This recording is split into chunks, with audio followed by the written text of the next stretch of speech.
ವಿನೇಶ್ ಫೋಗಾಟ್ ಕುಸ್ತಿ ಫೈನಲ್ಸ್ನಿಂದ ಅನರ್ಹರಾಗಿದ್ದಾರೆ. ಫೋಗಾಟ್ ವಿರುದ್ಧ ಸೋತಿದ್ದಂತಹ ಗುಜ್ಮಾನ್ ಈಗ ಫೈನಲ್ಗೆ ಲಗ್ಗೆ ಇಟ್ಟಿದ್ದಾರೆ. ಫೋಗಾಟ್ ವಿರುದ್ಧ ಸೆಮಿಫೈನಲ್ನಲ್ಲಿ ಸೋತಿದ್ದಂತಹ ಕ್ಯೂಬಾದ ರೆಸ್ಲರ್ ಗುಜ್ಮಾನ್ ಈಗ ಆಕೆಯನ್ನ ಫೈನಲ್ಗೆ ಅರ್ಹತೆ ನೀಡಲಾಗಿದೆ. ಫೈನಲ್ಸ್ಗೆ ಚಾನ್ಸ್ ಗಿಟ್ಟಿಸಿಕೊಂಡಿದ್ದಾರೆ. ಗುಜ್ಮಾನ್ ಕ್ಯೂಬಾದ ಗುಜ್ಮಾನ್ ಲೋಪೆಜ್ ಈಗ ಫೈನಲ್ನಲ್ಲಿ ಅಮೆರಿಕಾದ ರೆಸ್ಲರ್ ವಿರುದ್ಧ ಸೆಣಸಾಡ್ತಾರೆ. ವಿನೇಶ್ ವಿರುದ್ಧ ಸೆಮಿಫೈನಲ್ನಲ್ಲಿ ಸೋತಿದ್ದಂತಹ ಗುಜ್ಮಾನ್ ಲೋಪೆಜ್ಗೆ ಈಗ ಅದೃಷ್ಟ ಖುಲಾಯಿಸಿದೆ. ಸೆಮಿಫೈನಲ್ನಲ್ಲಿ ಸೋತಿದ್ರು ಕೂಡ ಈಗ ವಿನೇಶ್ ಫೋಗಾಟ್ ಅನರ್ಹರಾಗಿರೋದ್ರಿಂದಾಗಿ ಗುಜ್ಮಾನ್ ಲೋಪೆಜ್ ಅವರಿಗೆ ಈಗ ರೆಸ್ಲಿಂಗ್ನಲ್ಲಿ ಫೈನಲ್ನಲ್ಲಿ ಆಡುವಂತಹ ಅವಕಾಶ ಸಿಕ್ಕಿದೆ. ಸೊ ಅದರಂತೆ ಇವತ್ತು ನಡೆಯಲಿರುವಂತಹ ಒಂದು ಫೈನಲ್ಸ್ನಲ್ಲಿ ಅಮೆರಿಕಾದ ಸಾರಾ ಆನ್ ಅವರ ವಿರುದ್ಧ ಗುಜ್ಮಾನ್ ಲೋಪೆಜ್ ಸೆಣಸಾಡಲಿಕ್ಕಿದ್ದಾರೆ. ಎಲ್ಲವೂ ಸರಿ ಇದ್ದಿದ್ರೆ ಇವತ್ತು ಫೈನಲ್ಸ್ನಲ್ಲಿ ವಿನೇಶ್ ಫೋಗಾಟ್ ಆಡಬೇಕಾಗಿತ್ತು. ಆಲ್ಮೋಸ್ಟ್ ಪದಕ ಖಚಿತ ಅಂತಾನೆ ಎಲ್ಲರೂ ಕೂಡ ವಿಶ್ಲೇಷಣೆ ಮಾಡಿದರು. ಯಾಕಂದರೆ ಫೈನಲ್ಸ್ನಲ್ಲಿ ಗೆದ್ದು ಚಿನ್ನದ ಬೇಟೆ ಆಡ್ತಾರೆ ಅಂತ ಎಲ್ಲರ ಒಂದು ನಿರೀಕ್ಷೆ ಇತ್ತು. ಯಾಕಂದರೆ ಇದೇ ಮೊದಲ ಬಾರಿಗೆ ಒಲಿಂಪಿಕ್ಸ್ನಲ್ಲಿ ಮಹಿಳಾ ಕುಸ್ತಿ ವಿಭಾಗದಲ್ಲಿ ಫೈನಲ್ಗೆ ಏರಿದ್ದಂತಹ ಮಹಿಳಾ ಕುಸ್ತಿಪಟು. ಈ ಹಿಂದೆ ರಿಯೋ ಒಲಿಂಪಿಕ್ಸ್ನಲ್ಲಿ ಸಾಕ್ಷಿ ಮಲಿಕ್ ಬ್ರಾನ್ಸ್ ಮೆಡಲನ್ನು ಗೆದ್ದಿದ್ಬಿಟ್ರೆ ಚಿನ್ನದ ಬೇಟೆ ಆಗಿರಲಿಲ್ಲ ಕುಸ್ತಿಯಲ್ಲಿ, ಮಹಿಳೆಯರ ಕುಸ್ತಿ ವಿಭಾಗದಲ್ಲಿ. ಸೊ ಅದರಂತೆ ಇವತ್ತು ಒಂದು ಅವಕಾಶ ಇದೆ. ಬಹುಶಃ ಚಿನ್ನದ ಪದಕಕ್ಕೆ ಮುತ್ತಿಡ್ತಾರೆ ವಿನೇಶ್ ಫೋಗಾಟ್. ಆ ಮೂಲಕ ಭಾರತದ ಕೀರ್ತಿ ಪತಾಕೆ ಹಾರಿಸ್ತಾರೆ ಅಂಥೇಳಿ ಎಲ್ಲರ ಒಂದು ಚಿತ್ತ ಇವತ್ತು ಪ್ಯಾರಿಸ್ ಒಲಿಂಪಿಕ್ಸ್ನ ನೆಟ್ಟಿತ್ತು. ಆದರೆ ದುರದೃಷ್ಟ ಒಲಿಂಪಿಕ್ಸ್ನಲ್ಲಿ ಈಗ ಕುಸ್ತಿ ಫೈನಲ್ಸ್ನಿಂದ ವಿನೇಶ್ ಫೋಗಾಟ್ ಅನರ್ಹರಾಗಿದ್ದಾರೆ. ಕೆಲವು ಕ್ಷಣಗಳಲ್ಲಿ ಲೋಕಸಭೆಯಲ್ಲಿ ಕ್ರೀಡಾ ಸಚಿವರು ಇದ್ರ ಬಗ್ಗೆ ಮಾತಾಡ್ತಾರೆ, ಹೇಳಿಕೆಯನ್ನು ಕೊಡ್ತಾರೆ. ಕ್ರೀಡಾ ಸಚಿವ ಮನ್ಸುಖ್ ಮಾಂಡವಿಯಾ ವಿನೇಶ್ ಫೋಗಾಟ್ ಅನರ್ಹತೆ ಬಗ್ಗೆ ಡೀಟೇಲ್ಸ್ ಅನ್ನ ಬಹುಶಃ ಸಚಿವರು ಹಂಚಿಕೊಳ್ತಾರೆ ಅನ್ನುವಂಥ ಒಂದು ನಿರೀಕ್ಷೆ ಇದೆ. ಒಲಿಂಪಿಕ್ಸ್ ಕುಸ್ತಿಯಲ್ಲಿ ಫೈನಲ್ಸ್ನಲ್ಲಿ ವಿನೇಶ್ ಫೋಗಾಟ್ ಅನರ್ಹರಾಗಿರುವಂತಹ ವಿಚಾರ. ನಿನ್ನೆ ನಡೆದಂತಹ ಪಂದ್ಯಗಳಲ್ಲಿ ವಿನೇಶ್ ಫೋಗಾಟ್ ಅತ್ಯದ್ಭುತವಾದಂತಹ ಒಂದು ಪ್ರದರ್ಶನವನ್ನು ನೀಡಿದರು. ಜಪಾನ್ನ ವರ್ಲ್ಡ್ ರ್ಯಾಂಕಿಂಗ್ ನಂಬರ್ 1 ಕ್ರೀಡಾಪಟು, ಕುಸ್ತಿಪಟು ಆಗಿದ್ದಂಥ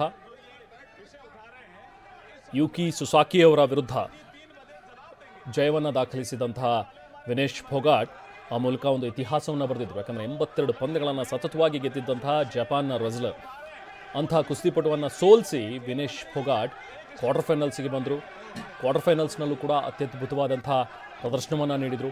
ಯುಕ್ರೇನ್ನ ಕುಸ್ತಿಪಟು ವಿರುದ್ಧ ಜಯಭೇರಿಯನ್ನು ಬಾರಿಸಿದರು. ಅದಾದ ನಂತರ ಸೆಮಿಫೈನಲ್ನಲ್ಲಿ ಕ್ಯೂಬಾದ ಕುಸ್ತಿಪಟು ವಿರುದ್ಧ ಜಯಭೇರಿ ಬಾರಿಸಿದಂತಹ ವಿನೇಶ್ ಫೋಗಾಟ್ ಫೈನಲ್ಗೆ ಅರ್ಹತೆ ಪಡ್ಕೊಂಡಿದ್ರು. ಆದರೆ ಈಗ ವೆಯ್ಟ್ ಜಾಸ್ತಿ ಆಗಿದೆ ಅಂತ ಹೇಳಿ ಅನರ್ಹರಾಗಿದ್ದಾರೆ.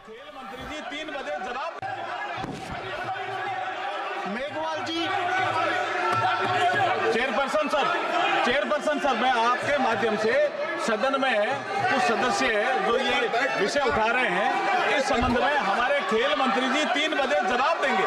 एक स्टेटमेंट देने वाले हमारे खेल मंत्री जी, जो अभी जो ओलंपिक में जो हमारे कुछ सदस्य विषय उठा रहे हैं, उस विषय पर ही 3 बजे खेल मंत्री जी एक स्टेटमेंट देने वाले हैं.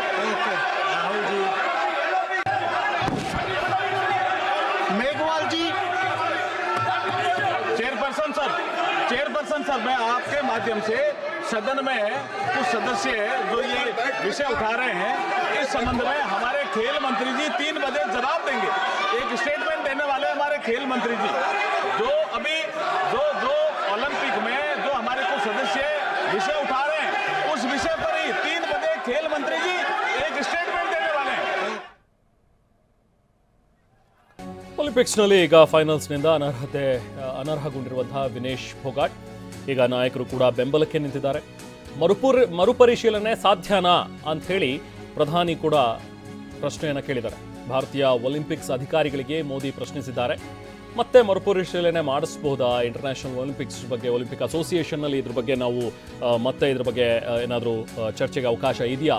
ಅನರ್ಹತೆಗೆ ವಿಷಾದವನ್ನು ವ್ಯಕ್ತಪಡಿಸಿರುವಂತಹ ನಾಯಕರು ಈಗ ಅಮಿತ್ ಶಾ ಕೂಡ ವಿಷಾದವನ್ನು ವ್ಯಕ್ತಪಡಿಸಿದ್ದಾರೆ.